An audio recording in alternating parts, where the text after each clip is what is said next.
خطابت تو باقی رہے گا، معیار علم اور معیار منبر گرتا چلا جائے گا۔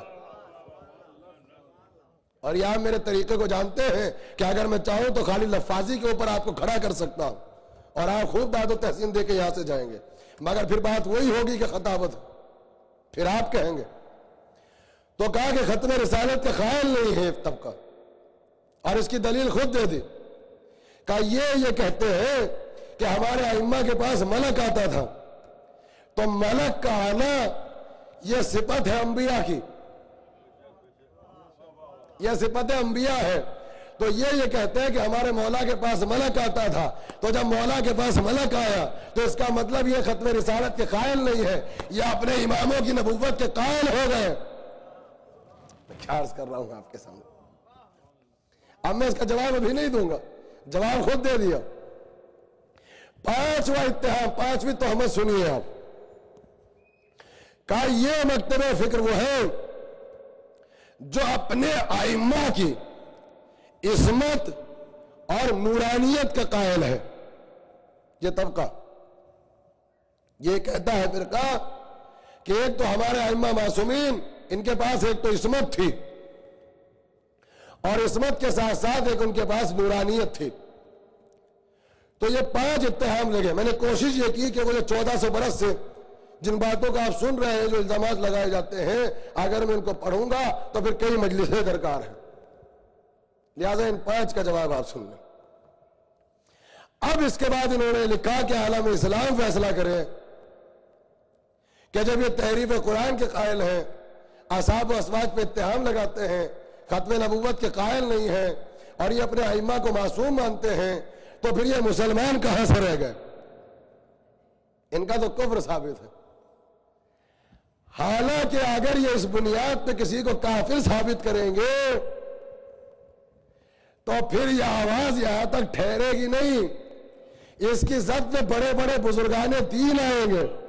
کیا عرض کر رہا ہوں، اور ہم تو بہت دور کے چھوٹے چھوٹے مسلمان ہیں، پھر بڑے بڑے اصحاب کرام کے کفر کو ثابت کرنا پڑے گا۔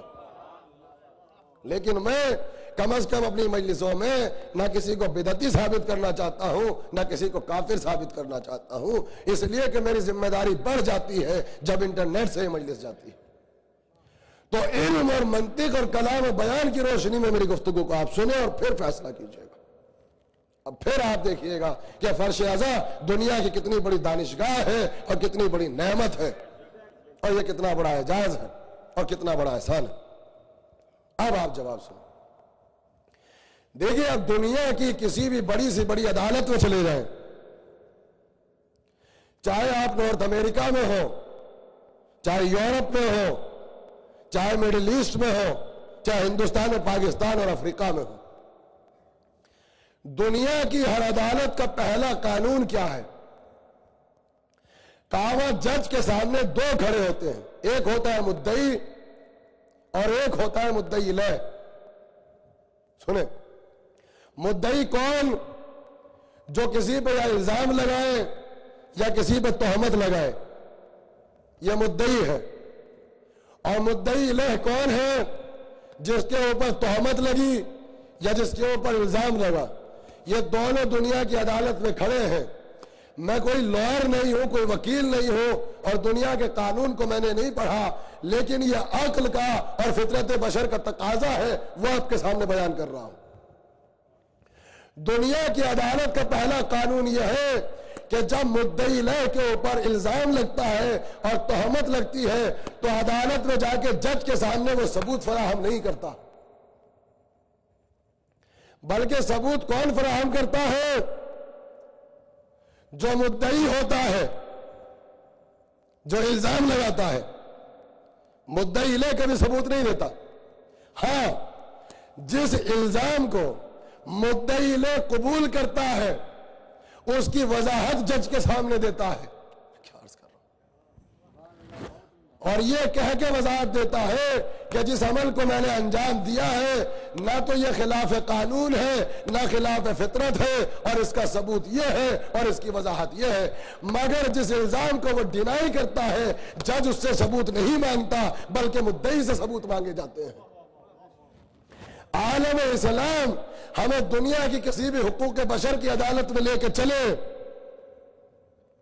جس نے ہمارے اوپر یہ 5 اتہام لگائے، تو آپ دنیا کے حقوق بشر کی عدالت میں مدعی ہیں، ہم مدعی لے ہیں۔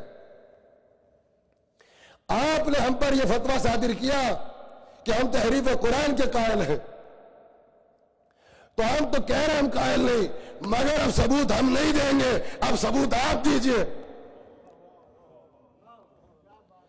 اب تمہیں خدا کا واسطہ ہے دنیا کی عدالت میں وہ 40 سپارہ والا قرآن لا کے حاضر تم کرو۔ کیا عرض کر رہا ہوں آپ کے سامنے؟ کیا میں معصوم میں پڑھ رہا ہوں؟ بھئی اختلافی بات تو نہیں ہے، اگر ہم پہ الزام لگا تو وہ 40 سپارہ والا قرآن آپ لے کر آئیے، پھر ماننے کو ہم تیار ہیں۔ اگر پٹنہ کی خدا بخش لائبریری میں سورہ ولایت موجود ہے تو سورہ ولایت لے کر آپ آئیے تاکہ ہم اس کو اپنے گھر میں سجائیں۔ کیا عرض کر رہا ہے؟ اور جب ہم قرآن کے برابر میں نہج البلاغہ رکھ سکتے ہیں تو نہج البلاغہ کے برابر میں ہم سورہ ولایت بھی رکھ سکتے ہیں۔ ہمیں کیا زحمت ہے؟ لے کر آؤ، ثبوت لے کر آئیے۔ ازواج رسول اور اصحاب رسول پہ ہم نے تہمت لگائی، ہمارے قرآن کی کوئی تفسیر آپ لے کر آئے، ہمارے فقہاء کے فتووں کو آپ لے کر آئے، ہم جن کو محدثین مانتے ہیں ان کی احادیث آپ لے کر آئے، اور آپ ثابت کریں کہ ہم نے کس منزل پر نبی کی کس زوجہ پر ہم نے تہمت لگائی۔ یہ ہم نہیں پیش کریں گے ثبوت، تم پیش کرو۔ ہم ختم نبوت کے قائل نہیں ہیں، ہم اپنے ائمہ معصومین کی نبوتوں کے قائل ہیں۔ آپ لائیے وہ کتابیں اور لا کے دنیا کے حقوق بشر کی عدالت میں آپ ثابت کریں کہ شیعہ رسول اللہ کی ختم نبوت کے قائل نہیں۔ تو یہ 4 ایسی چیزیں ایسی ہیں کہ ہم منبر سے بھی اس عقیدے سے ڈینائی کر رہے ہیں اور حقوق بشر کی عدالت میں جا کے بھی کہہ سکتے ہیں کہ ان 4 چیزوں پہ ہمارا عقیدہ نہیں ہے، بلکہ ہم تو خود کہتے ہیں کہ جس کا اس پر عقیدہ ہو وہ مسلمان نہیں ہے، وہ احمق ہے، وہ کافر ہے۔ بات سنیے، سنیے بات، یہ 4 چیزیں ابھی 4 چیزیں میں نے بیان کی، لیکن ایک 5واں الزام ہے جس کو ہم قبول کرتے ہیں، خاص کر، اور وہ الزام یہ ہے کہ تم اسے تہمت کہتے ہو، ہم اسے حقیقت کہتے ہیں، اور وہ الزام یہ ہے کہ ہم اپنے ائمہ کی عصمت کے قائل بھی ہیں۔ دیکھیے اس سے بڑھ کے حقیقت بیانی کیا ہوگی، ہم مان رہے ہیں ہم عصمت کے قائل بھی ہیں اور نورانیت کے قائل بھی ہیں، اور خالی ان کی عصمت کے قائل نہیں ہیں، اس چیلنج کے ساتھ قائل ہیں کہ مسلمان کی بات چھوڑ دو، جو ہمارے ائمہ کی عصمت اور نورانیت کا قائل نہ ہو وہ سب کچھ ہو سکتا ہے، ہمارا شیعہ نہیں ہو سکتا۔ ایک صلوات بھیج دے محمد وآل محمد پر۔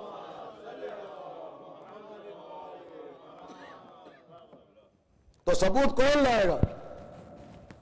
ثبوت لانا چاہیے عالم اسلام کو۔ ہاں 5واں عقیدہ ہے جس کو ہم مانتے ہیں اور اس کی وضاحت دینے کے لیے تیار کھڑے ہیں۔ اب آپ نے ان 4 چیزوں کا سہارا لے کر ایک مسلمان کو کافر ثابت کرنے کی کوشش کی اور اسلام کے وزیر خارجہ بن گئے۔ ہم ابھی بھی اس منبر میں بیٹھ کے کسی کے کفر کو ثابت نہیں کرنا چاہتے، آپ کا عقیدہ آپ کے ساتھ، آپ کا عقیدہ ہمارے ساتھ، لیکن یہ جو آپ ہم پہ تہمتیں لگا رہے ہیں کہیں ایسا تو نہیں ہے یہ آپ کے گھر کا عقیدہ ہے، یہ آپ کا اپنا عقیدہ ہے، اور جس کو پکڑے جانے کے ڈر سے آپ ہمیں پکڑوانا چاہتے ہیں۔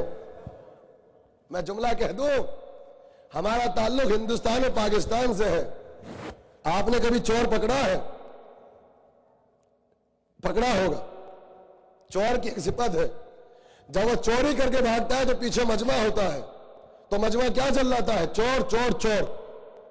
تو جب تک مجمع پیچھے ہوتا ہے چپ چاپ بھاگتا ہے، لیکن اگر اس کو پتا چل جائے کہ مجمع آگے سے بھی آ رہا ہے پکڑنے کے لیے تو یہ بھی چلانے لگتا ہے کہ چور چور چور چور، تاکہ سامنے والا سمجھ لے چور نہیں ہے، چور کو پکڑنے والا ہے، وہی ہو رہا ہے کہ ہے خود کافر۔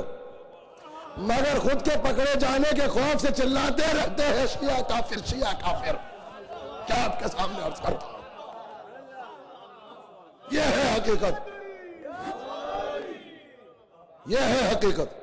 میں نے اتنی بڑی تمہید کے بعد یہ جملہ کہا ہے کہ یہ ایسا تو نہیں ہے آپ کے اپنے گھر کا عقیدہ.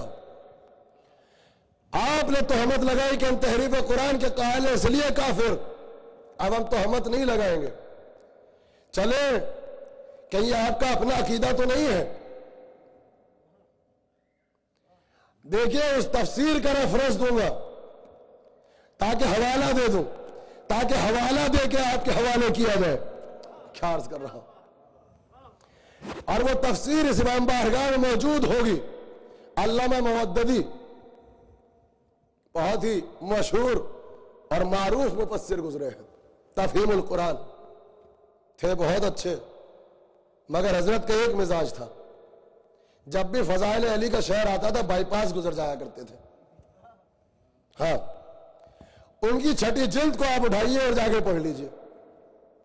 وہ سورہ معوذتین کے سلسلے میں کیا لکھتے ہیں؟ سورہ معوذتین قل اعوذ برب الفلق قل اعوذ برب الناس. کہتے ہیں رسول اللہ کی وفات کے بعد مسلمانوں کا نہیں اصحابہ کرام کا عقیدہ یہ تھا، اور ان صحابیوں میں نام موجود ہے، عبداللہ ابن مسعود کا نام ہے جو راویان قرآن میں سے ہے، کہ سورہ معوذتین جزء قرآن نہیں ہے. کیا عرض کر رہا ہوں؟ اس کو قرآن میں ایڈ کر دیا گیا. بعد میں اپنی جان کو بچانے کے لیے مودودی صاحب نے نیچے لکھا کہ یہ روایات ایسی ہیں کہ اگر ان روایات کو بیان کیا جائے گا تو پھر تحریف قرآن ثابت ہو جائے گی، لہذا مان لو کہ جزء قرآن ہے.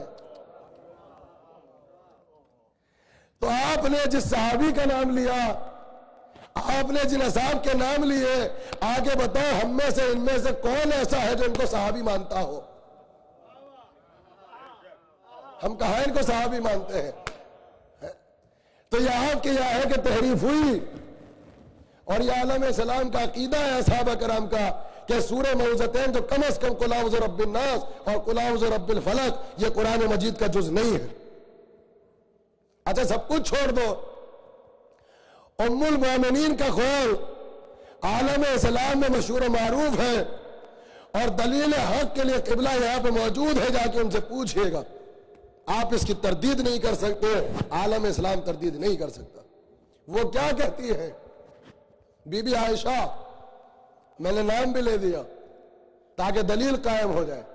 وہ یہ کہتی ہے کہ جو قرآن ہمارے سامنے ہے اس میں جو سورہ احزاب میں 72 آیتیں ہیں، یہ رسول اللہ کے زمانے میں 72 آیتیں تھی نہیں، یہ تو 200 آیتیں تھیں. ہم تو 200 آیتیں پڑھا کرتے تھے، تو آیتیں کہاں چلی گئی؟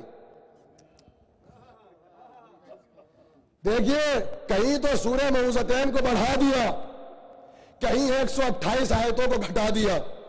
کیا عرض کر رہا ہوں؟ تو تحریف، ایڈیشن اور الٹریشن، تو ایمان سے بتاؤ یہ عقیدہ کس کا ہے؟ اچھا پھر آپ یہ نہ کہتے اختلافی بات ہے، اماں کا نام لے لیا، تو ایک جملہ آپ سن لیجئے گا، جو سمجھ سکے وہ سمجھے، جو نہ سمجھ سکے اسے خدا سمجھے. چلے ہم نہیں کہتے اماں نے کہا، ہو سکتا ہے اماں نے تو نہیں کہا، نالائق بچوں نے ماں کی طرف نسبت دے کے جھوٹ بولا ہوگا. صلوات بھیج دے محمد وآل محمد پر.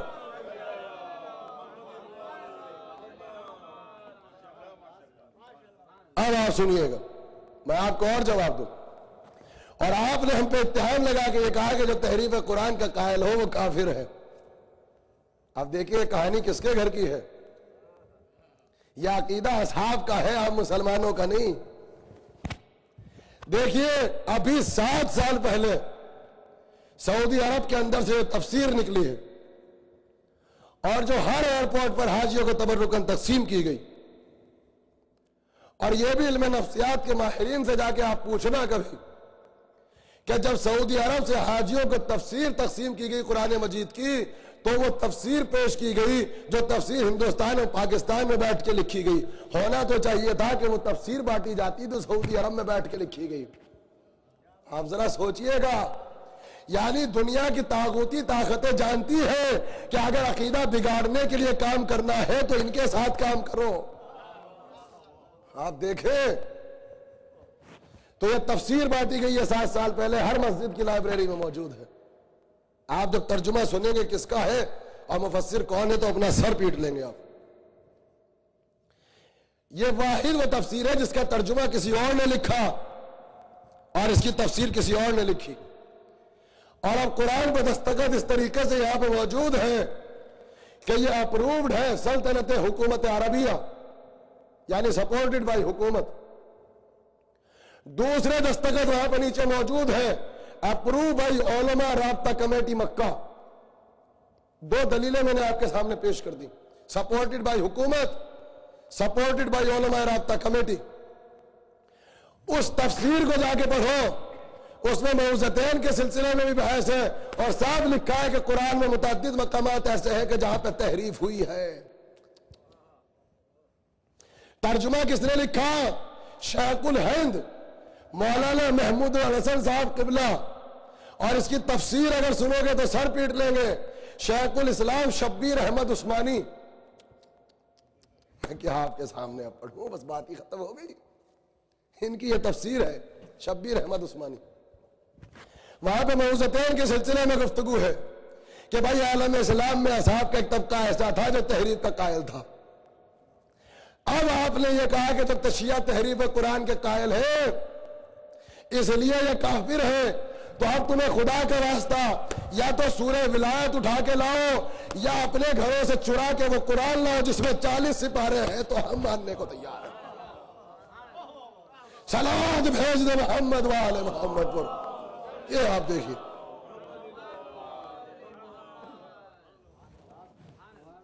پانچ الزام لگے تھے، اس میں ایک کو قبول کیا. اب قسم خدا کی یہ بھی صرف ہمارا عقیدہ ہے اور ہمارے پاس جواب ہے کہ قرآن میں تحریف کیوں نہیں ہو سکتی. یہ آپ سنیے گا. پہلی طرف تو اللہ کا دعویٰ کہ ہم نے نازل کیا تو ہم حافظ ہیں، اس کی حفاظت کا ذمہ دار اللہ ہے، مولوی صاحب نہیں. دوسری طرف سنیے آپ، تحریف کیوں نہیں ہو سکتی. میں جو آپ کے سامنے گفتگو کر رہا ہوں یہ اردو زبان میں گفتگو کر رہا ہوں. سنیں آپ یہ سمجھتے ہیں کہ اس زبان میں وسعت ہے، لیکن انتہائی کمزور زبان ہے یہ اردو. اس میں وسعت نہیں ہے، اس میں وسعت نہیں پائی جاتی. اس کی وسعت کو اگر دیکھنا ہے تو بس یہاں سے پہچان لو کہ کبھی کبھی ایسی منزل آ جاتی ہے کہ بس ایک چیز کا ایک ہی نام ہے ہمارے پاس، دوسرا نام نہیں. اور اگر ہم نام بیان بھی کر دیں اور مترادف لے آئیں تو وہ خالص اردو کا لفظ نہیں ہوتا، یا ہم فارسی سے مان کے لاتے ہیں یا عربی سے چندہ کرتے ہیں. ٹھیک ہے، جیسے آپ کے یہ شعر تو اس کا بس ایک نام ہے، تلوار، اونٹ. اب اگر آپ دوسرے نام لائیں گے تو خالص سے تو اردو کے نہیں ہیں، یا فارسی سے لائیں گے یا عربی سے لائیں گے. لیکن اتنی محدود ہونے کے باوجود اس میں ایک کیفیت ہے اور یہ ہر زبان میں ہوتی ہے، چاہے وہ پنجابی ہو چاہے وہ گجراتی ہو. سنیے آپ، ہماری سب کی زبانیں محدود ہیں، ہماری کسی زبان میں وسعت نہیں ہے، مگر اتنی محدود زبان ہونے کے باوجود ہماری سب زبانوں میں اللہ نے کیف رکھا ہے. وہ کیا ہے؟ پنجابی بولنے والے یہاں، اردو بولنے والے یہاں پر وہ گواہی دیں گے دونوں. اکثر ہمارے اور آپ کے سامنے جب شعرا آتے ہیں اور آنے کے بعد اپنا شعر پڑھتے ہیں تو اکثر یہ ہوتا ہے کہ خوبصورتی بیان کے لیے یا خوبصورتی کلام کے لیے وہ ایک لفظ کو ہٹاتے ہیں، اس کی جگہ پہ دوسرا لفظ رکھ دیتے ہیں،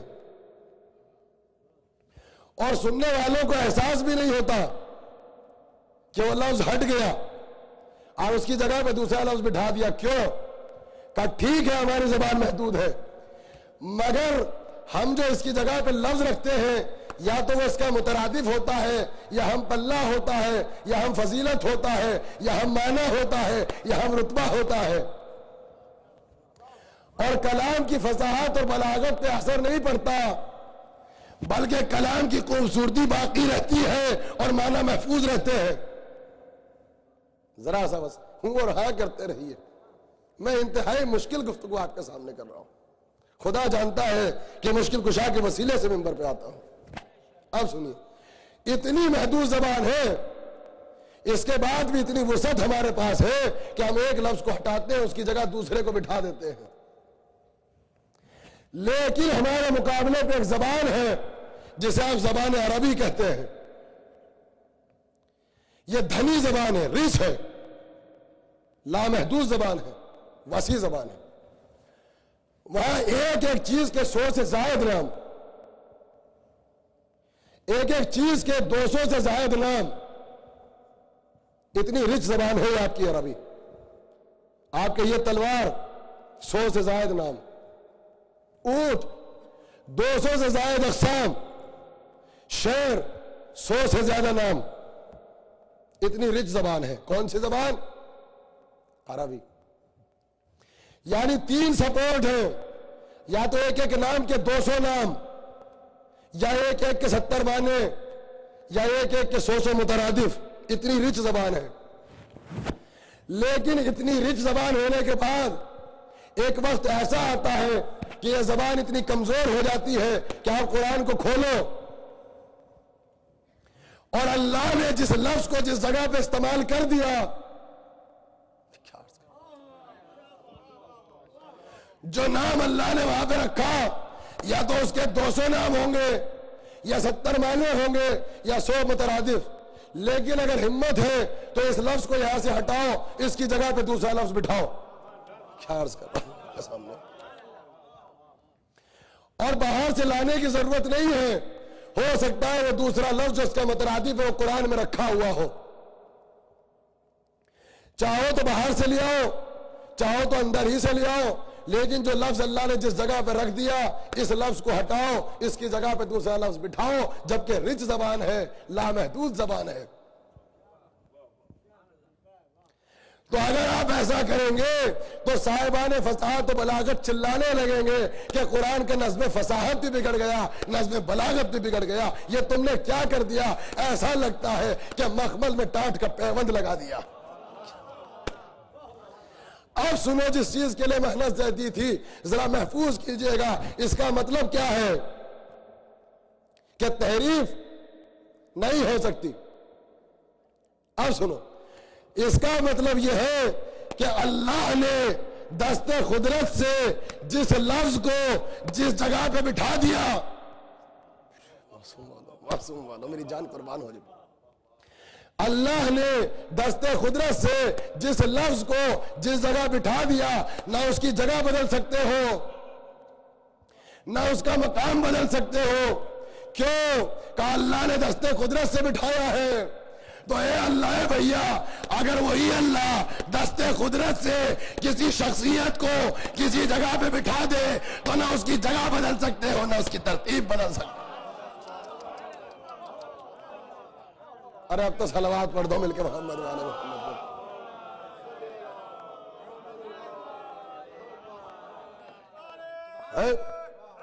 ذرا صاحب دیکھیں, یہ قرآن کا پہلا حصہ, اور قرآن عظمت قرآن اور وارث قرآن عظمت وارث قرآن. محدود زبان مگر وہاں ممکن ہے, یہاں ممکن نہیں. یہ قرآن کا پہلا معجزہ کہ الفاظ کے اعتبار سے بھی معجزہ ہے اور معنی کے اعتبار سے بھی معجزہ ہے. تو آپ یہیں سے پہچان لیجئے کہ اللہ نے دست قدرت سے اگر کسی لفظ کو کسی جگہ پہ بٹھا دیا, نہ جگہ بدل سکتے ہو نہ ترتیب بدل سکتے ہو. تو اگر وہی اللہ دست قدرت سے کسی شخصیت کو کسی جگہ پہ بٹھا دے تو نہ جگہ بدل سکتے ہو نہ اس کی ترتیب بدل سکتے ہو. کیوں کہ اگر لفظ کی جگہ بدلو گے تو قرآن کا نظم فصاحت بگڑ جائے گا, اور اگر شخصیت کو بدلو گے تو اسلام کا نظم ہدایت بگڑ جائے گا. صلوات بھیج دے محمد والے محمد پر. میں آپ کے سامنے کیا عرض کروں. آپ سنو, قرآن کا دوسرا معجزہ, مصر میں الفاظ قرآن پر تحقیق ہو رہی تھی, آیات قرآن پر, اور کمپیوٹر کا سہارا لے کر وہ قرآن پر ریسرچ کر رہے تھے. تو کمپیوٹر نے ایک عجیب و غریب عقیدہ بیان کیا قرآن مجید کے سلسلے میں. دیکھیے, یہ وہ سلسلہ بیان کر رہا ہوں, یہاں نوجوان کم ہیں, کہ اس سلسلے کو اپنے نوجوانوں کے ذہن تک ٹرانسفر ضرور کیجئے گا. اور گھر میں جا کے گفتگو ضرور سنائیے گا۔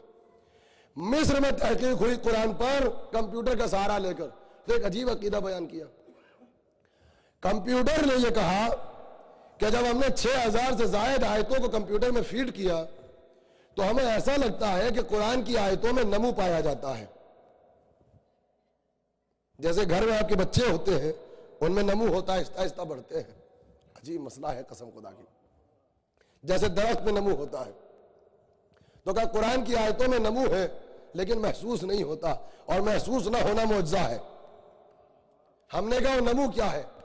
تو کمپیوٹر نے یہ بتایا کہ جو رسول اللہ کے ابتدائی زمانے کی آیتیں ہیں ان کا طول عرض، ان کی لینتھ کم ہے، اور جو رسول اللہ کے آخری زمانے کی آیتیں ہیں جو آخری زمانے میں آئی ان کا طول عرض اور ان کا لینتھ جو ہے وہ اس سے زیادہ ہے۔ کمپیوٹر نے بتایا، اور یہ قرآن نازل ہوا 23 برس میں۔ تو جب یہ عقیدہ کمپیوٹر نے دے دیا کہ ابتدا کی آیتوں کا طول و عرض اور لینتھ کم ہے اور آخر کی آیتوں کی لینتھ اور طول عرض بڑا ہے، تو اس کے بعد کمپیوٹر نے یہ بتایا کہ اب اگر تمہیں قرآن مجید کی آیتوں کا شان نزول چاہیے تو اصحاب کے پاس جانے کی ضرورت نہیں ہے، مولوی صاحب کے پاس جانے کی ضرورت نہیں ہے۔ قرآن کی آیتوں کا طول و عرض اور لینتھ خود بتا دے گا کہ کون آیت کب نازل ہوئی۔ میں کیا عرض کر رہا ہوں آپ کے سامنے، کون آیت کب نازل ہوئی۔ اب جب کمپیوٹر نے یہ عقیدہ بتا دیا اور کمپیوٹر کے ذریعے تحقیق ہو رہی تھی، تو مصر کے علماء نے آخر میں قرآن مجید کے 6 سپارے کو جب اس میں فیڈ کیا تو حساس ترین آلہ ہے کمپیوٹر، ایک جگہ جانے کے بعد کمپیوٹر کا پورا سسٹم ٹھہر گیا، اور ایسا لگا کہ پورا کمپیوٹر کا سسٹم ٹھہر گیا، اور اس نے ٹھہر کے یہ کہا کہ جو پہلی تھیوری تھی ہماری، اس تھیوری کے مطابق تمہارا عقیدہ عالم اسلام کا عقیدہ باطل ہے۔ کمپیوٹر سائنس کے مطابق عالم اسلام کا عقیدہ باطل ہے۔ کیوں؟ کہا کہ یہ جو تم نے 6 سپارے کی آیتیں کمپیوٹر میں فیڈ کی، تو کمپیوٹر کا عقیدہ تو یہ ہے کہ ابتدا کی آیتوں کا لینتھ کم تھا، آخر کی آیتوں کا لینتھ زیادہ ہے، اور یہ جو 6 سپارے کی تم نے آیت کمپیوٹر میں رکھی ہے، اس کا طول عرض، اس کا لینتھ بتا رہا ہے کہ یہ آیت 6 سپارے کی ہو ہی نہیں سکتی، یہ تو رسول اللہ کی زندگی کی آخری آیت ہے۔ اور وہ آیت کون سی تھی؟ الیوم اکملت لکم دینکم واتممت نعمتی، کا اس کا طول و عرض بتا رہا ہے، یہ ابتدا کی آیت نہیں ہو سکتی، یہ آخر کی آیت ہے۔ اب جملہ سنو گے، اے بھائی صاحب تقیہ کرنا شیعوں پہ واجب ہے، کمپیوٹر پہ نہیں۔ صلوات بھیج دے محمد والے محمد پر۔ کہا کمپیوٹر تو خود بتا دے گا کہ آیت 6 سپارے میں کیا کر رہی ہے۔ اس آیت کو تو رسول اللہ کی آخری زندگی کی آیت ہے، اس کا طول عرض، اس کی لینتھ خود بتا رہی ہے۔ تو یہ ہے تحریف قرآن۔ اب دوسرا سلسلہ سنیے، دوسری تہمت کیا تھی؟ اب اس کا دوسرا حصہ کل سننا، بس یہاں پہ زحمت کو تمام کروں گا، اور ذرا سلسلے کو محفوظ کیجئے گا، اور میں آپ کو گواہ بناؤں گا اس مجلس میں، جتنے یہاں بزرگ بیٹھے ہیں اور نوجوان بیٹھے ہیں، اور وہ گواہی دیں گے تاکہ دلیل حق قائم ہو۔ کیا تھی دوسری تہمت؟ کہ یہ فرقہ وہ ہے جو ختم نبوت کا قائل نہیں ہے۔ کیوں؟ جواب ہمیں دینے کی ضرورت نہیں، جواب انہوں نے خود لکھا۔ کہ یہ کہتے ہیں کہ ہمارے ائمہ کے پاس ملک آتا تھا، اور ملک کا آنا صفت انبیاء ہے۔ چلو عداوت علی ہی میں صحیح، صفات رسولوں کے قائل تو ہوئے تم۔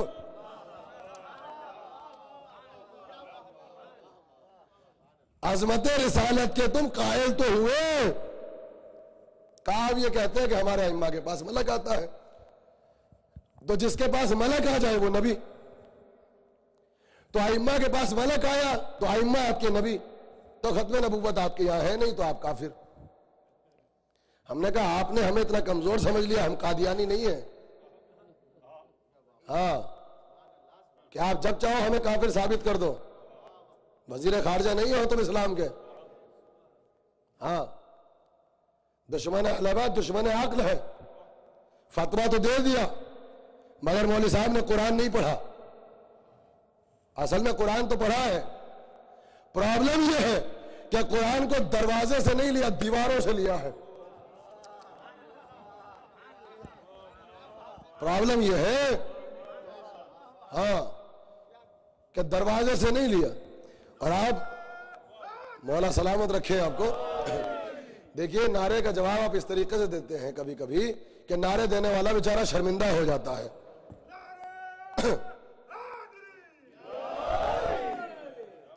ہاں، اس طریقے سے جواب دیا کرے، مودت کے آئینے میں، ولایت کے آئینے میں چور ہو کے جواب دیا کرے، اس لیے کہ نعرہ نہیں ہے، ماں کی طہارتوں کا ثبوت ہے۔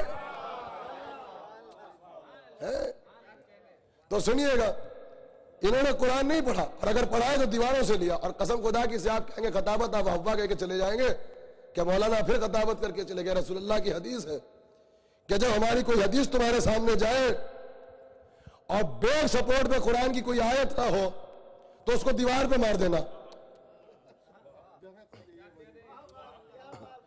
اچھا، ہونا کیا چاہیے تھا کہ جب حدیث غلط ہے اس کو جلا دو، اس کو دبا دو، اس کو نابود کر دو۔ سرکار نے کیا کہا؟ نہیں، دیوار پہ مارو۔ مقصد کیا تھا؟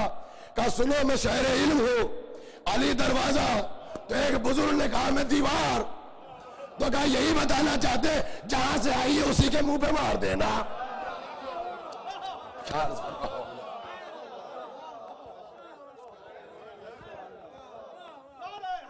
مولا سلامت رکھے گا۔ اب آپ ذرا سے سنیے گا، کہا کہ چونکہ ملک آتے ہیں ائمہ کے پاس، تو نبی تو قرآن نہیں پڑھا مولوی صاحب نے۔ انہیں مولوی صاحب جو ہے نا عداوت علی کا بخار چڑھا ہے ان پہ۔ یہ بیچارہ قرآن پڑھتا ہے مگر بیماری کم نسبی میں مبتلا ہے۔ ہاں، یہ بیماری کم نسبی میں مبتلا ہے، یہ لاپتہ ہے، یہ سب وہی ہے دائیں بائیں والے۔ ہاں، تو آپ نے قرآن نہیں پڑھا۔ قرآن میں صاف لکھا ہے کہ ملک آیا تھا جناب سارا کے پاس۔ ارے کیا سن رہے ہیں معصوم والو؟ ملک آیا جناب مریم کے پاس، تو مولوی صاحب کم از کم دو تو نبیہ ملی۔ ابھی تک نبی تھے، دنیا کہتی تھی اسلام میں عورتوں کی عظمت نہیں، آگے دیکھو دو دو نبیہ۔ ارے میں کیا عرض کر رہا ہوں، ابھی تک تو نبی کے پاس دو دو چہتیاں تھیں۔ اب جناب مریم کو نبی مانو، جناب سارا کو نبی مانو۔ قرآن میں تو صاف لکھا ہے کہ ملک آیا، اور تم کہتے ہو جس کے پاس ملک آ جائے وہ نبی ہے۔ اب کیا خیال ہے آپ کا؟ دشمن اہل بیت دشمن عقل۔ ایک صلوات پڑھ دے مل کے محمد والے محمد۔ آج ساری دلچسپ بحث تو آپ نے نکالی تھی، ایک صلوات پڑھ دے مل کے محمد والے محمد۔ آپ آرام سے ادھر آ جائیے، ادھر آئیے آرام سے، آئیے آرام سے، آرام سے۔ اچھا، یہ بھی قرآن کا ایک عجیب سے کیف ہے کہ جناب مریم اور جناب سارا کے پاس نبی نہیں آیا، بلکہ جب بھی آیا انسان کی تمثیل میں آیا، انسان کی شبیہ بن کے آیا۔ میں کیا عرض کر رہا ہوں، تو یہاں سے آئیے ایک مسئلہ اور بھی حل ہو گیا کہ ہم شبیہ کو بھی بدعت نہ کہنا۔ ملک جب بھی آیا شبیہ بن کے آیا، اچھا جب بنا تو اپنی مرضی سے بنا یا اللہ کی مرضی سے بنا؟ کہا جب بھی بنا اللہ کی مرضی سے بنا، اس کا مطلب مسلمانوں شبیہ بننا فرشتے کی سیرت ہے، بنانا اللہ کی سیرت ہے۔ ارے اب تو صلوات پڑھ دے مل کے محمد والے محمد۔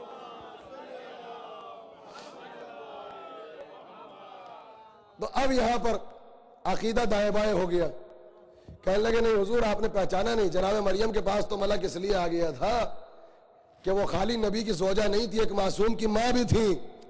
ارے دشمن حلب ہے، دشمن عقل.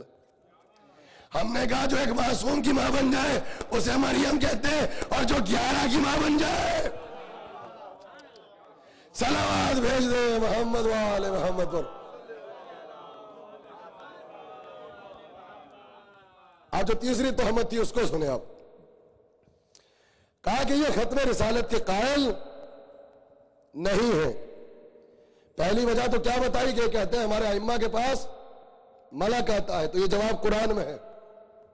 اب مولوی صاحب جا کے قرآن پڑھیں اگر مجلس سمجھ میں نہیں آتی. ہاں قرآن خود سمجھ، اگر قرآن سمجھ میں آ جائے تو پھر مجلس بھی سمجھ میں آئے گی، اور جب تک قرآن سمجھ میں نہیں آئے گا تو یہ مجلسیں حلق سے نیچے نہیں اتریں گی. جناب امیر نے 1400 برس پہلے کہا تھا قرآن پڑھتے ہو مگر تمہارے حلق میں اٹکا رہتا ہے. اگر یہی قرآن قسم خدا کی کہا تھا کہ دلوں میں اتر جائے تو یہی قرآن محبت علی بن جائے گا. گلوں میں اٹکا ہوا ہے ابھی تک آپ کے، اسی کو دل تک لے جاؤ، یہی محبت علی اور مودت علی بنے گا. سنو، آپ نے یہ کہا کہ کافر ختم رسالت کے قائل نہیں، تو اب جملہ سن لو کہ ہم پھر بھی کافر نہیں کہنا چاہتے، مگر سنو، عالم اسلام میں یکتا، اکیلا، اکلوتا، واحد ایک فرقہ ہے، فرقہ شیعہ، جو ختم رسالت کا قائل ہے. اسے جذباتی گفتگو نہ کہیے گا.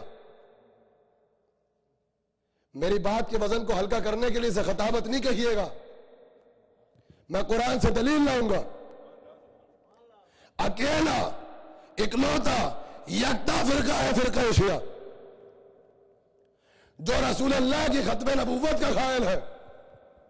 اور اس کی دلیل سنو گے، اس کی دلیل یہ ہے کہ ختم نبوت ثابت ہی نہیں ہو سکتی جب تک آپ امامت کے قائل نہ ہو جائے.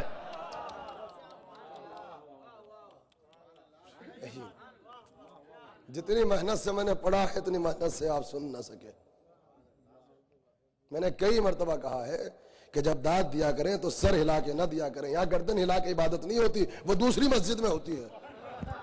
ہاں یہاں بول کے عبادت ہوتی ہے. یہاں ہوں اور ہاں کرتے رہا کریں آپ حضرات. صلوات پڑھیں مل کے محمد والے محمد پر.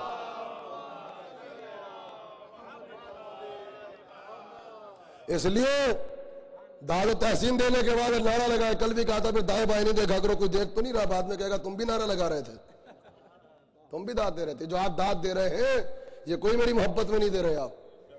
کہ سبحان اللہ کیا کہنا، کیا چشمہ ہے، سبحان اللہ کیا کہنا، کیا امامہ ہے، کیا ابا ہے، کیا قبا ہے، اس لیے داد دے رہے. تو آئیے 2 منٹ چپ بیٹھ جاتا ہوں، دیجئے. جس مجمع نے بسم اللہ کہہ کے بٹھایا تھا بسم اللہ کہہ کے وہی اتار دے گا. اس کا مطلب مجھے داد نہیں دے رہے ہو، ولایت علی پہ داد دے رہے ہو.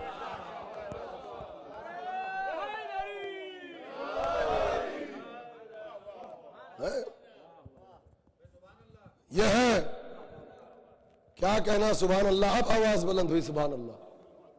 مجھے تو یہ لگا تھا کہ پڑھتے پڑھتے میں یہاں پہ ہلاک ہو جاؤں گا. مولا آپ کو سلامت رکھے.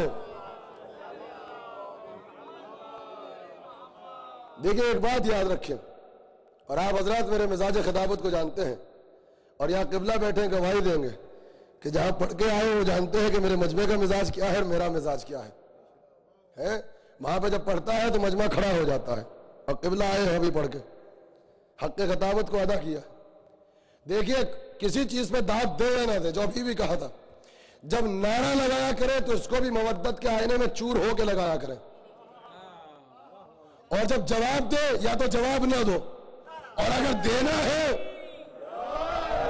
تو اس طرح جواب دیا کرو تاکہ پتا چلے کہ علی کی محبت میں نعرہ لگا ہے، قبرستان میں مردوں کی اذان کوئی ہے. یہ دیکھیں مل گیا جواب دے آپ حضرات. اور اس کی حفاظت کریں. مجلس کی شان یہ نعرہ ہے،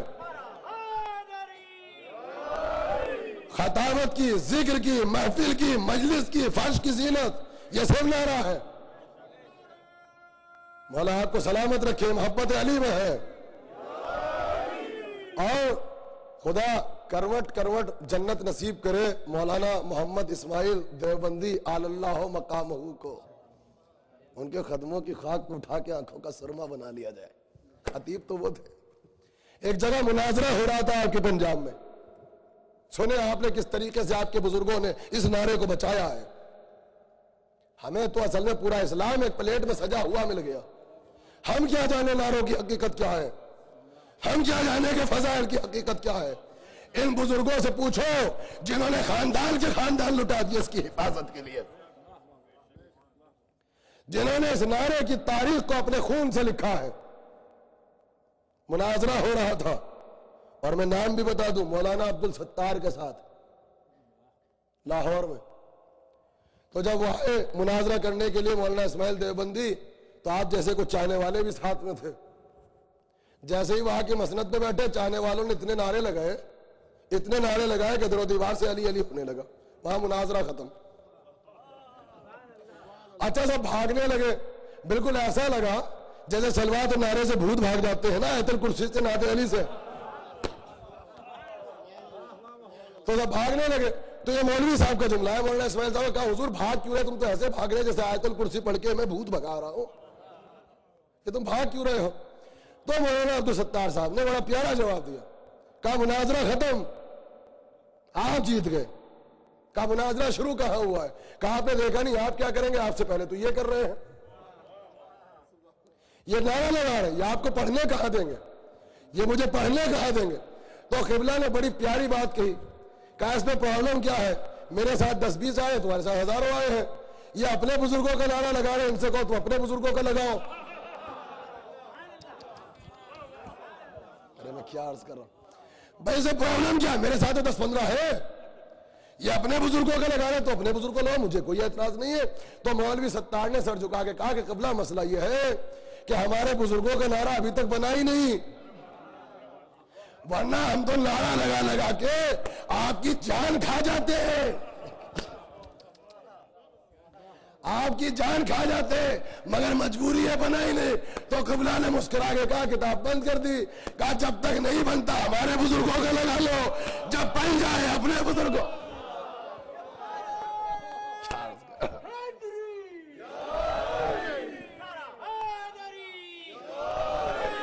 مولا سلامت رکھے, اور مولا آپ کو سلامت رکھے. یہ دیکھیے وہاں سے یہ پیچھے سے نعرہ لگ کے دونوں برادران یہ بتا رہے ہیں کہ بیٹھنے کے اعتبار سے پیچھے ہیں, سماعت کے اعتبار سے آگے ہیں. ایک صلوات پڑھتے مل کے محمد والے محمد. اچھا نعرہ بنے گا بھی کیسے, آپ بنا سکتے وہ نہیں بنا سکتے, کیوں؟ کہا اس لیے کہ لا فتح کا نعرہ ہوتا ہے, لا پتہ کا کوئی, سونے والے کا نعرہ ہوتا ہے, رونے والے کا کوئی. یہ کسی ایرے غیرے ابو حریرے کا نعرہ نہیں ہے, جناب امیر کا نعرہ ہے, مولا غدیر کا نعرہ ہے, کل ایمان کا نعرہ ہے, صاحب انما کا نعرہ ہے, اسد اللہ کا نعرہ ہے, باب العلم کا نعرہ ہے, فاتح خیبر کا نعرہ ہے. یہ اس کا نعرہ جو ٹھوکر مارے تو مردہ چلا دے, انگوٹھی دے دے تو ولایت منگا لے, روٹی دے دے سورہ منگا لے, بستر پہ جائے تو نبی بن جائے, نصیریوں میں جائے تو خدا بن جائے.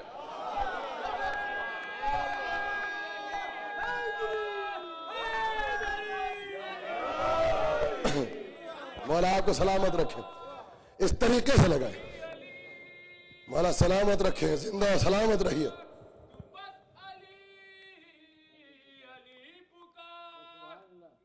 مولا سلامت رکھے آپ کو.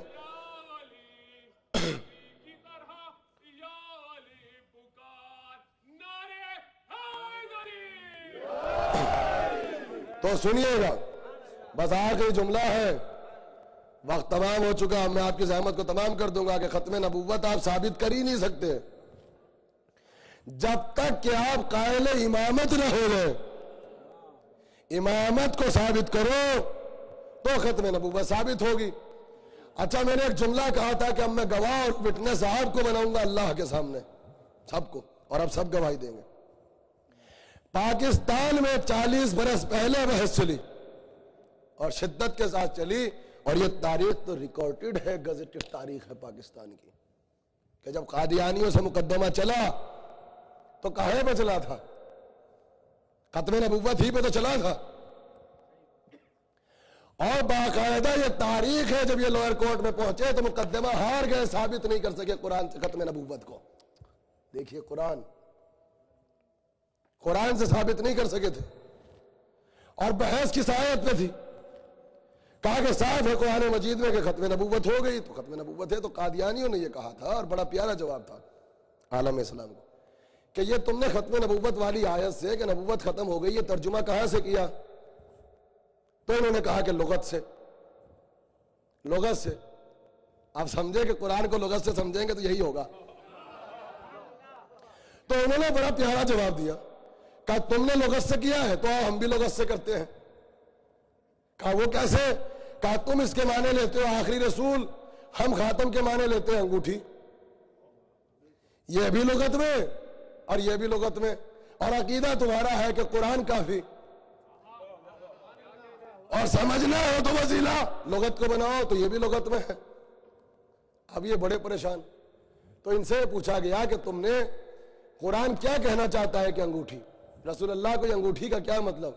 تو کہنے لگے کہ اصل میں انسان کی انگلیوں میں جو اہمیت جو فضیلت انگوٹھی کی ہوتی ہے وہی اللہ کہنا چاہتا ہے کہ 1.25 پیغمبروں میں وہی فضیلت رسول اللہ کی ہے۔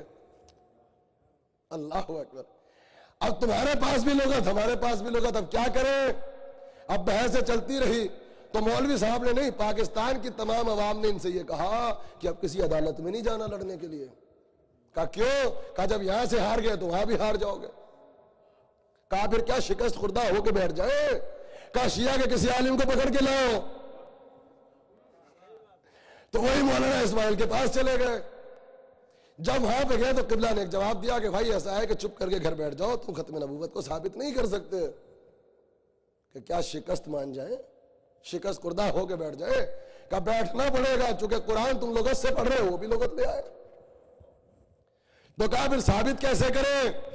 کہا ختم نبوت بس ایک چیز سے ثابت ہو سکتی ہے، اگر سارا عالم اسلام ایک عقیدے پہ متفق ہو جائے۔ کہا عقیدہ کیا ہے؟ کہا اگر سارا عالم اسلام واقع غدیر پہ متفق ہو جائے، اگر سارا عالم اسلام واقع غدیر پہ متفق ہو جائے تو ختم نبوت ثابت ہوگی، اس لیے کہ نبوت کا خاتمہ ہوگا تبھی تو غدیر کے منبر سے کسی کے ولایت کا اعلان ہوگا۔ بس میرے عزیز، صلوات سے سہارا دے مل کے۔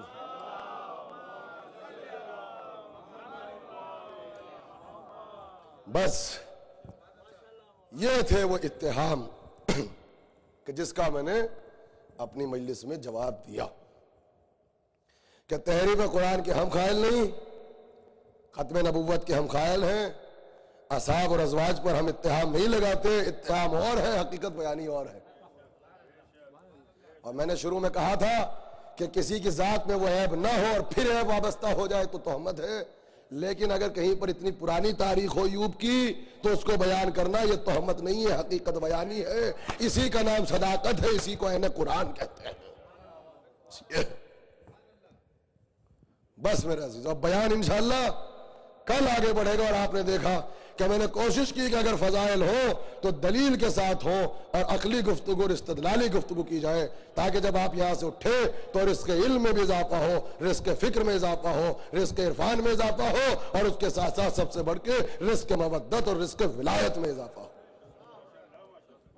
بس میں آپ کا شکر گزار ہوں، میں ممنون ہوں اور مشکور ہوں کہ اب اتنی بڑی تعداد میں، اور وہ بھی ورکنگ ڈیز، ویک ڈیز میں، آپ حضرات مجھے سننے کے لیے یہاں پر آ گئے۔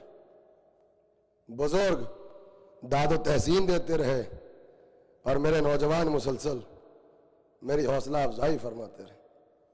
یقیناً یہ جو داد و تحسین تھی، داد و تحسیس نہیں ہے، یہ بھی حقاق حق ہے، حق کا حقاق ہے، اور اللہ نے قرآن میں حق کا حقاق، حقاق حق اس کو واجب قرار دیا ہے۔ شہزادی کونین آپ کو دنیا و آخرت میں بہترین جزا عطا فرمائیں گے۔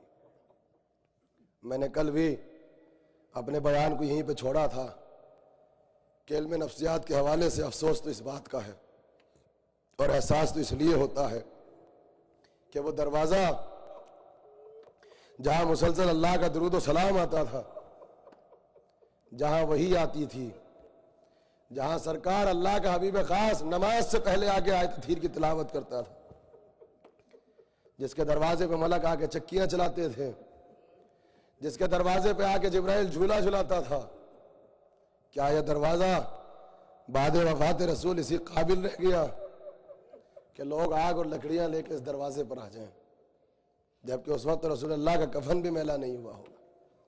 اور شہزادی مسلسل فریاد کریں کہ صبت علیہ مصائب لو انہا، بھئی یہی دل ٹکڑے ٹکڑے ہو جاتا ہے۔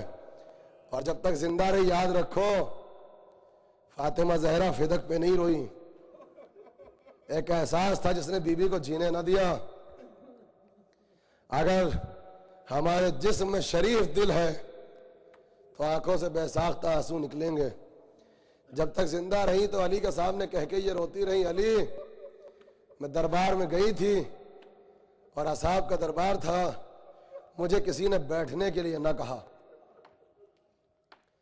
یہ کسی شریف انسان سے پوچھنا کہ اس جملے کی حساسیت کیا ہے۔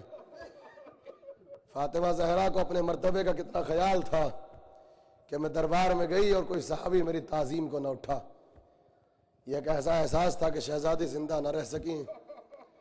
میں کہوں گا بی بی آپ صحابی کے دربار میں گئی تھی، آ کے اس بے کس بی بی کو دیکھو، اس مظلوم بی بی کو دیکھو جو ایک شرابی کے دربار میں گئی، رسن بستہ ہے، سر کھلا ہوا ہے، اور ایک کیفیت تو آ گئی کہ جب سید سجاد نے کہا کہ دربار یزید آ گیا تو شہزادی نے ایک جملہ کا سجاد میں نے ہر امتحان دے دیا مگر یزید کے دربار میں قدم نہ رکھوں گی۔ کہا پھوپھی اماں یہ امتحان کا وقت ہے، کہ بیٹا یہ شرابی کا دربار ہے۔ کہا پھوپھی اماں یہ ہمارے بابا کا وعدہ طفلی تھا، اس کو نبھانا ہوگا۔ تو بی بی نے ادھر ادھر دیکھا، زین العابدین نے پوچھا پھوپھی اماں یہ کیا دیکھ رہی ہیں؟ کہا وقت آخر میرے بابا نے مجھ سے ایک وصیت کی تھی، مگر جب وصیت کی باوجود اس کے میرا بھائی سید الصابرین تھا، مگر اشارے سے کہا تھا کہ عباس کو یہاں سے ہٹا لو، حسن حسین محمد حنفیہ کو یہاں سے اٹھا لو۔ کیوں؟ کہ غیرت مند بھائی ہیں، یہ وصیت نہ سن سکیں گے۔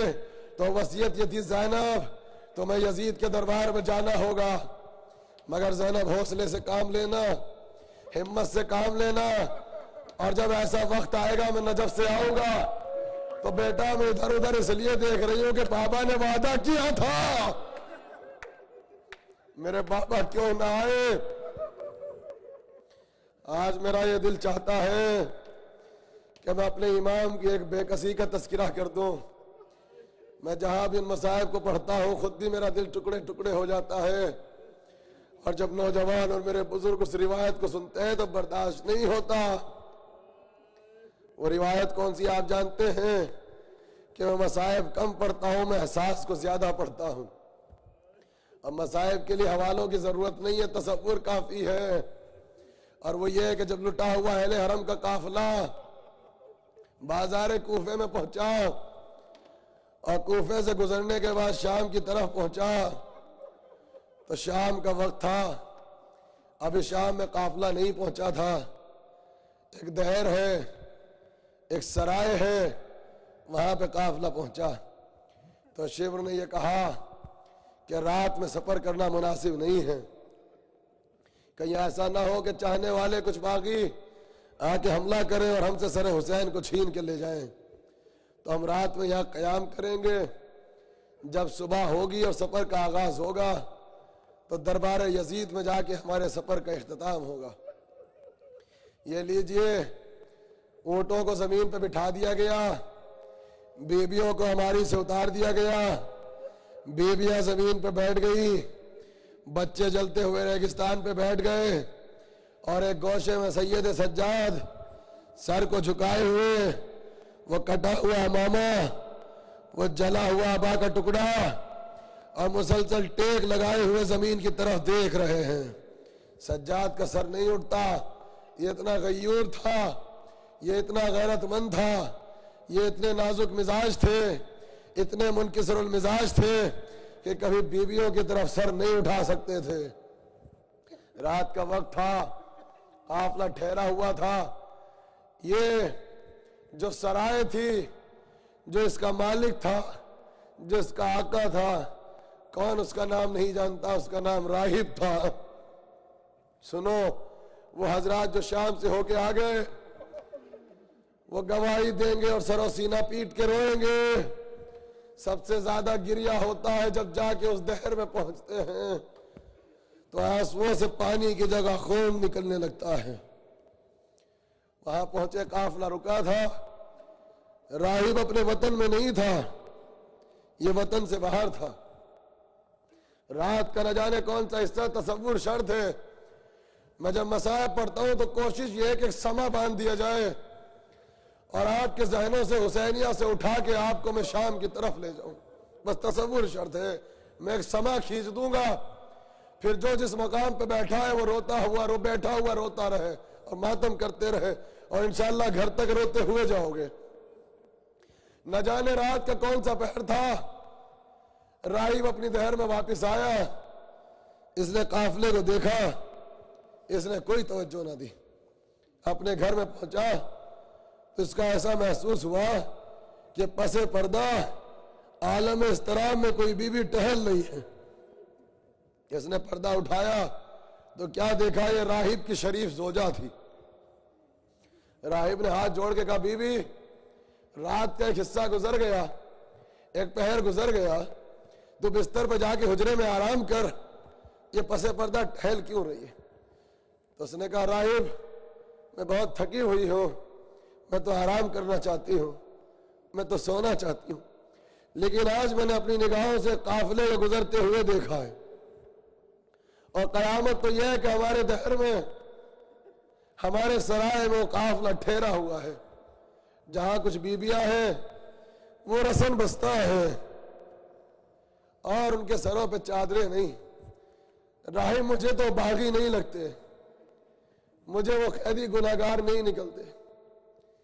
میں نے تو ایک قیدی کو بھی دیکھا ہے جو جب سے ہمارے دہر میں آیا مسلسل سر کو جھکائے ہوئے ایک ٹک زمین کی طرف دیکھ رہا ہے، وہ شرم سے اپنا سر نہیں اٹھاتا، اس کا لباس کچھ کٹا ہوا ہے، دامن جلا ہوا ہے، اس کی کمر پہ درے لگے ہوئے ہیں، کوئی آ کے تازیانہ لگا دیتا ہے، کبھی خولی آ کے نوک نیزہ کی انی سے تکلیف پہنچا دیتا ہے، اور میں نے یہ دیکھا کہ اس کی پیشانی سے ایک نور نکل رہا ہے جو آسمان کی طرف سے آتے ہیں، اور وہ مسلسل اللہ کی بارگاہ میں تسبیح و تحلیل و تمجید و تعزیت و ذکر و فکر میں محو ہے۔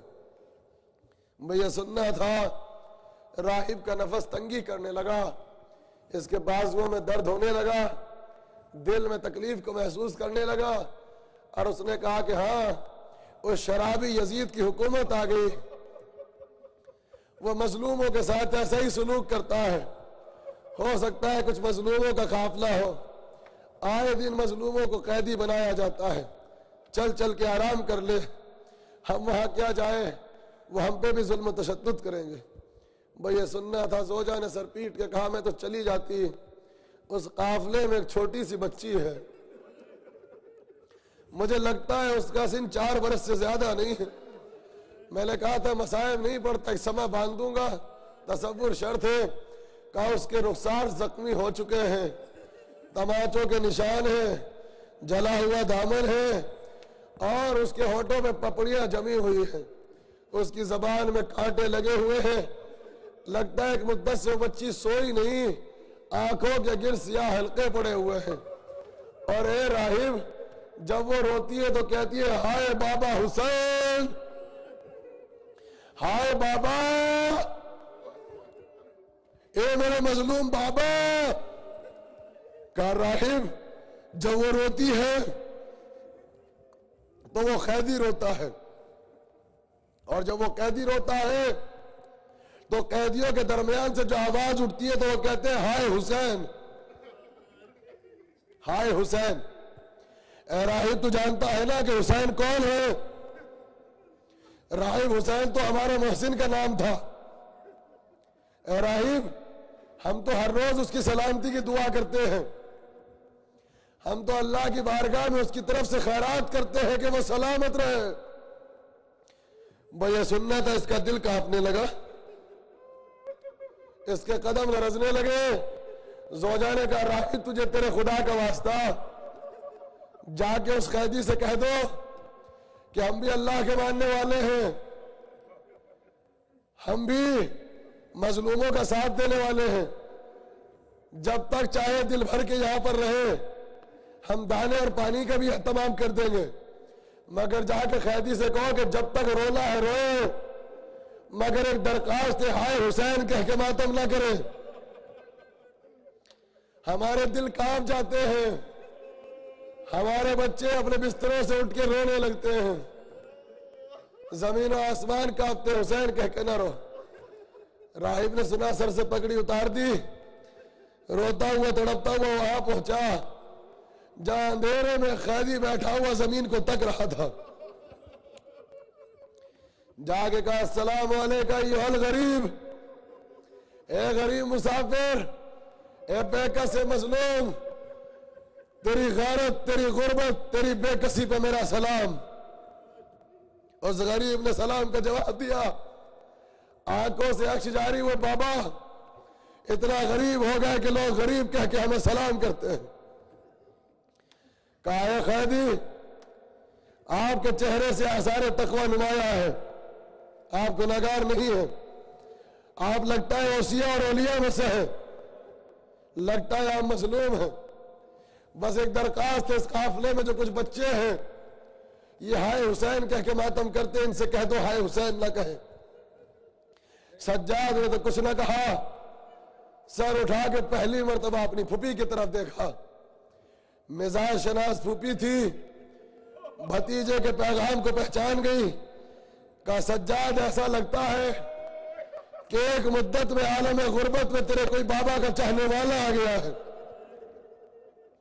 کہا سجاد میرے قیدی بیٹا، میرے غریب بیٹا، علی کی بیٹی وعدہ کرتی ہے کہ راہب سے کہو کہ ہم وعدہ کرتے ہیں جب تک یہاں پہ رہیں گے ہائے حسین کہہ کے ماتم نہ کریں گے، سکون سے اپنے گھر پہ چلا جائے۔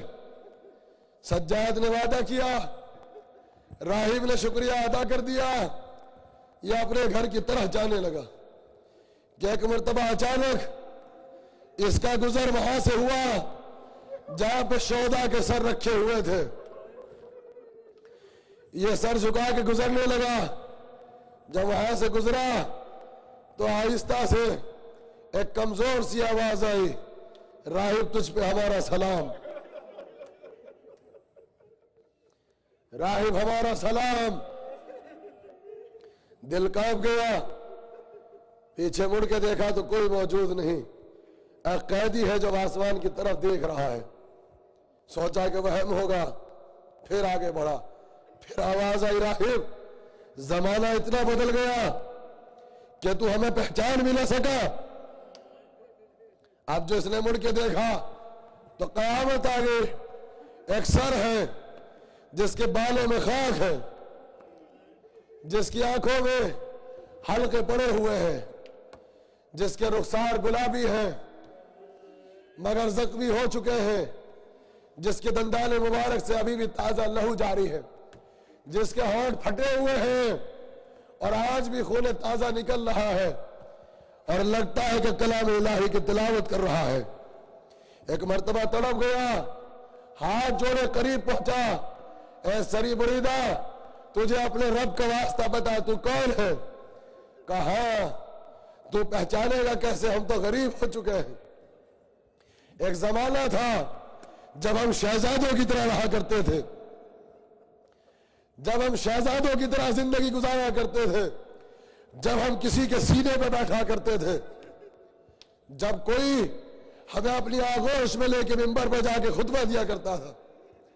راہب نہ پہچانا، پریشان ہو گیا، کٹے ہوئے سر کو اٹھایا، سینے سے لگایا اور ایک مرتبہ اس ملعون کے پاس پہنچا، کہا اس سرائے کا مالک ہوں، جتنا چاہے پیسہ لے لے، میری ساری دولت لے لے، کچھ گھنٹوں کے لیے یا ایک رات کے لیے اس سر کو میرا مہمان بنا دے۔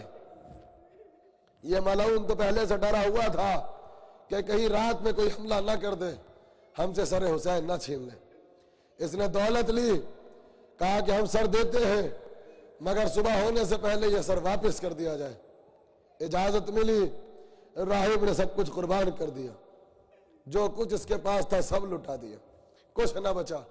رات کے اندھیرے میں بڑی عزت کے ساتھ, بڑی تعظیم کے ساتھ, بڑی تواضع کے ساتھ سینے سے سر بریدہ کو لگا کے ایک مرتبہ وہاں سے گزرا جہاں پہ وہ قیدی بیٹھا ہوا تھا.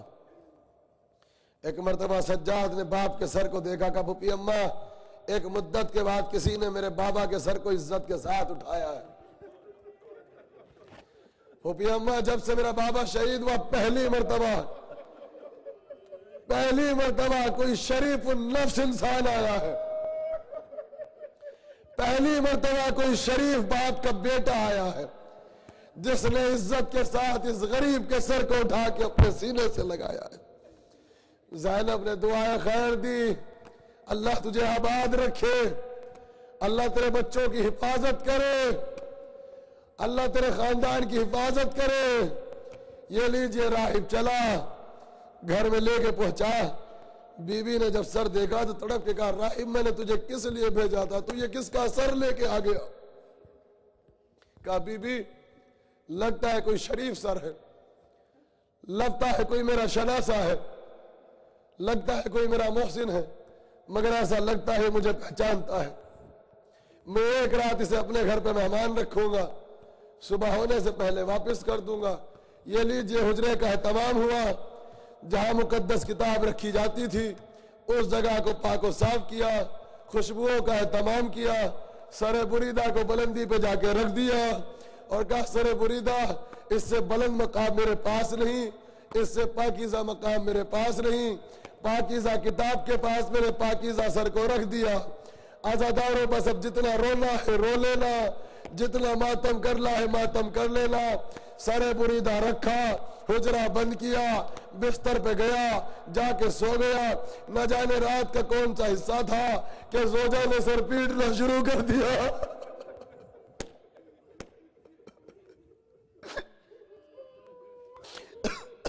سر و سینہ پیٹنا شروع کر دیا اور راہب کو بیدار کیا. راہب اٹھا, کہا بی بی کیا ہوا؟ کہا راہب تجھے اپنے محسن حسین کا واسطہ سچ سچ بتا, یہ سر کس کا ہے؟ یہ سر تو کس کا لائے؟ کہا بی بی مجھے حسین کا واسطہ میں نہ پہچانا, مگر تیرے رونے کا سبب کیا؟ کہا راہب جب سے تو سر کو لے کر آیا تو آرام سے سو گیا, لگتا ہے آسمان سے ایک سواری اتری ہے, کوئی بی بی سہنے خانہ میں بالوں کو کھولے ہوئے کہہ رہی ہے ہائے حسین, ہائے میرا لال, ہائے میرا لال. اور اے راہب یہ دیکھ کیسی آواز آ رہی ہے, لگتا ہے کوئی بچی ہمارے دروازے پہ بیٹھی ہوئی کہہ رہی ہے بابا ارے کہاں چلے گئے, ارے میرے بابا کا سر کہاں چلا گیا, ارے کسی نے میرے بابا کو دیکھا. بھئی یہ سننا تھا, پریشان ہو گیا, اب تڑپنے لگا کہ جلدی سے اٹھ. آخری جملہ اٹھا, اس حجرے میں پہنچا جہاں پہ 7 بیٹے تھے, 7 کو اٹھایا, بازو پکڑا, کہ تمہیں تمہارے ماں باپ کے حق کا واسطہ سر بریدہ کے پاس چلو. سر بریدہ کے پاس گیا, کہا تجھے مقدس کتاب کا واسطہ, تجھے میری محبت کا واسطہ, تجھے اپنے رب کا واسطہ, تجھے اپنے رسول کا واسطہ, اب تو بتا دے تو کس کا سر ہے. بس یہ سننا تھا, آواز آئی راہب تو نے مجھے پہچانا نہیں, میں فاطمہ کا غریب بیٹا. ارے اب تو ماتم کرو, ارے میں فاطمہ کا غریب محمد کا بے کس بیٹا, تو نے نہیں پہچانا چونکہ جب تو نے مجھے دیکھا تھا میں تو نانا کے سامنے پہ بیٹھا تھا. بھائی یہ سننا تھا, راہب نے منہ پہ تماچے مارے, اے مولا ارے عباس کہاں گئے, ارے علی اکبر کہاں گئے؟ کر راہب کچھ نہ بچا، سب مارے گئے۔ اے راہب ایک احسان کر دے، میرے سر کو اٹھا واپس لے کے جا۔ میری سکینہ رات کے اندھیرے میں کہہ رہی ہے بابا کہاں چلے گئے؟ اے راہب وہ سر کو تلاش کر رہی ہے، شمر ملعون تماچے لگا رہا ہے، تیزی آنے لگا۔ اے راہب میری سکینہ میرے بلا زندہ نہیں رہ سکتی، اے راہب مجھے میری سکینہ کے پاس لے جاؤ۔ واہ مصیبتہ، واہ مصیبتہ، واہ مظلومہ، انا للہ و انا الیہ راجعون، رضن بقضاہ تسلیما لامر ماتم حسین۔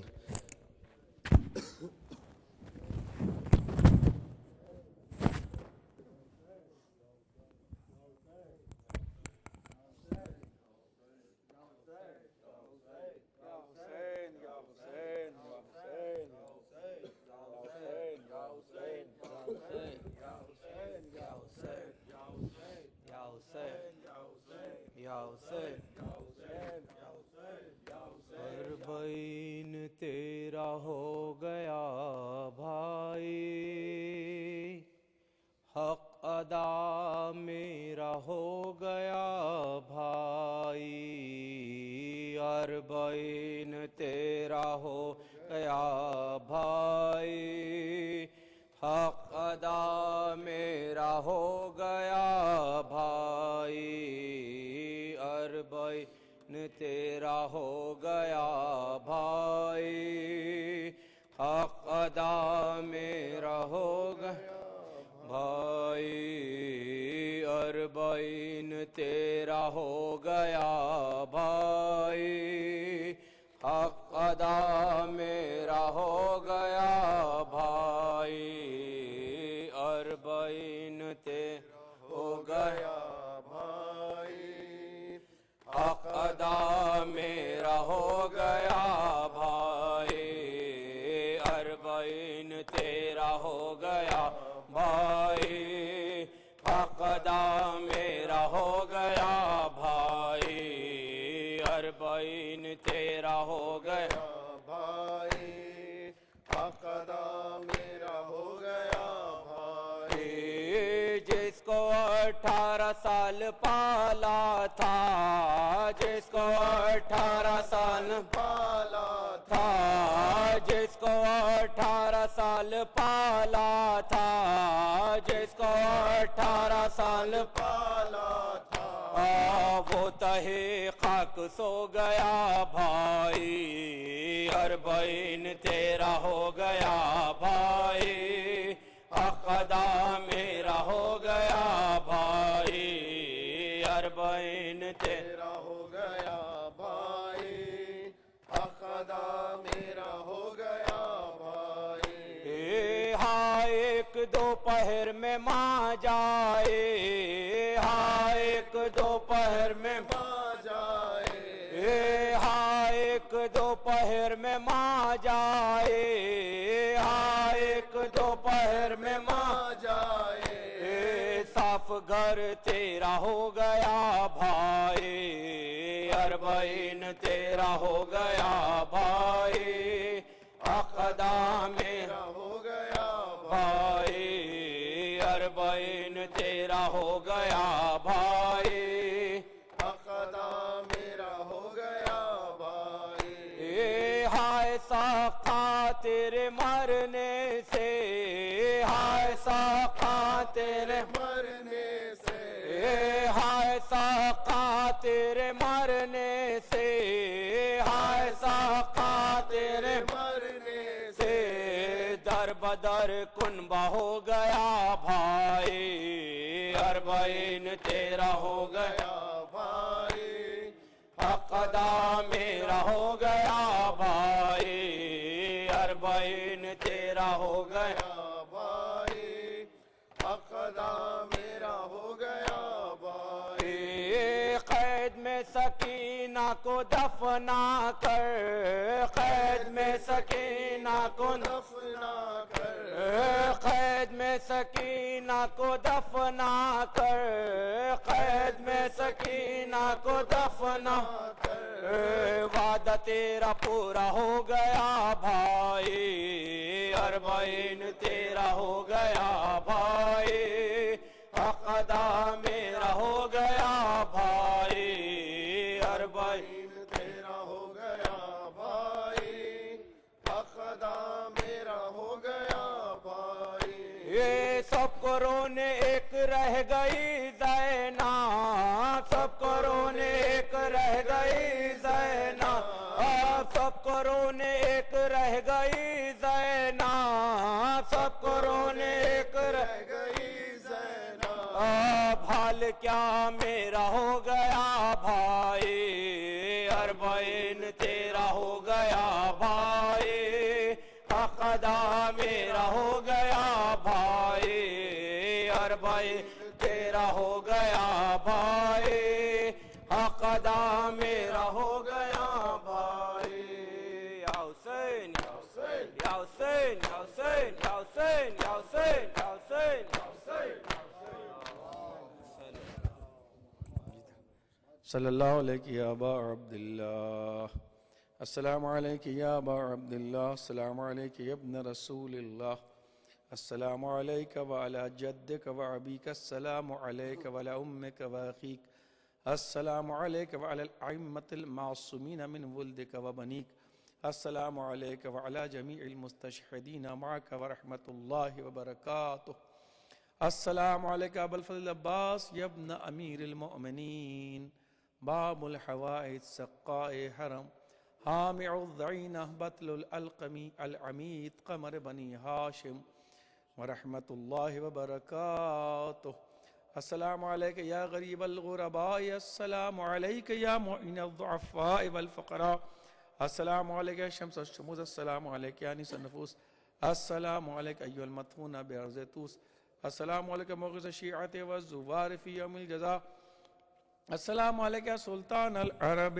والعجم، السلام علیکم یا ابو الحسن علی ابن موسیٰ رضا ورحمت اللہ وبرکاتہ، السلام علیکم صاحب العصر والزمان، السلام علیکم یا خلیفۃ الرحمن، السلام علیکم یا امام الانس والجان، السلام علیکم یا مظہر الایمان، السلام علیکم شریک القرآن، جعلنا من اعوانک وانصارک ورحمت اللہ وبرکاتہ، اللہم لن قتلت الحسین